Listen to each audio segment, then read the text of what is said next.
नमस्कार दर्शक बंधु मु केशव बेहरा निज हृदय स्वागत करुच्ची आम चैनल मो ओडिशा को। आम समस्ते जानू विश्वर सबुठारु उच्चतम शृंग माउंट एवरेस्ट जार उच्चता 8,848 मीटर। आपण शुणी आश्चर्य हेबे वर्तमान सुधा 7,000 रु अधिक पर्वत आरोही विश्वर उच्चतम शृंग माउंट एवरेस्ट को चढ़ी सारे।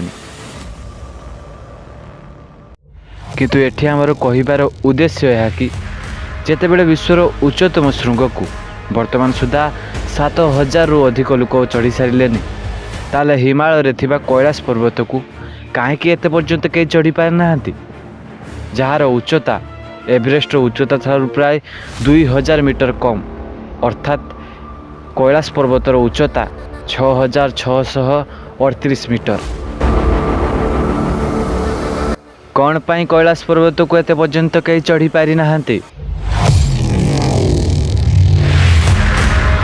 कौन ता भितरे कौन सी दैविक शक्ति लुचि रही कि?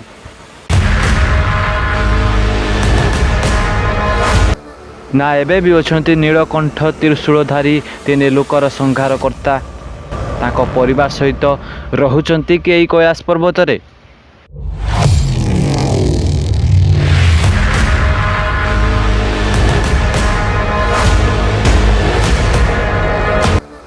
ना एते पर्यंत चेष्टा करा जाए नहीं कैलाश पर्वत को चढ़ीबा पाई।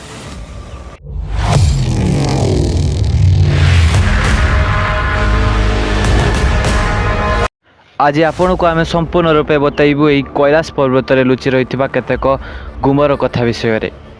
आपण को निवेदन कि आपण वीडियो को संपूर्ण देखंतु। कौन आपण जानिछंती कि कैलाश पर्वत को एबे पर्यंत मध्य जने चढ़ी सारिछंती?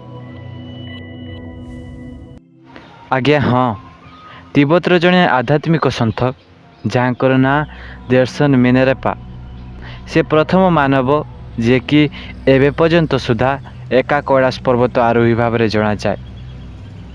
मिनेरेपा जेतेबेले कैलाश पर्वत चढ़ीबा को जाइथिले सेतेबेले तांको साथरे अन्य जने मध्य आध्यात्मिक गुरु जाइथिले, किंतु अधिक जोरे सूर्य किरण पड़िबारु से आउ अधिक ऊपर को जाई पारिलेनि एवं मिनेरेपा एका कैलाश पर्वत आरोही भाव में विश्व परिचित हेले।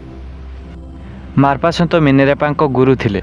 जेतेबेले मिनेरेपा कैलाश पर्वत चढ़ी सारिले सेतेबेले मार्पा सन्त मिनेरेपांको शिष्य हो गले।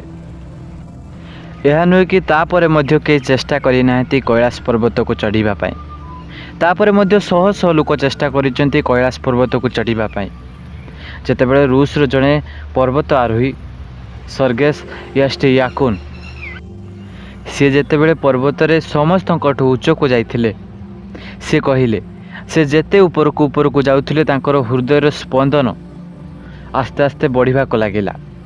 तेणु से अधिक उच्च को न जाई पुणी तळको आसिले एवं से जेते तळको आसिले तांको हृदयर स्पंदन आस्ते आस्ते स्वाभाविक हेबा को लागिला।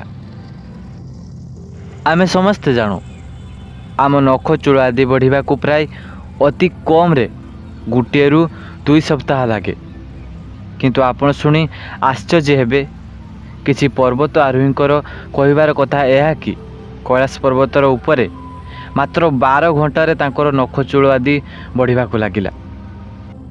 तेणु वैज्ञानिक मतरे कैलाश पर्वत रे अधिक वायुर गति जोगु समय खूब जोरे बीती जाए।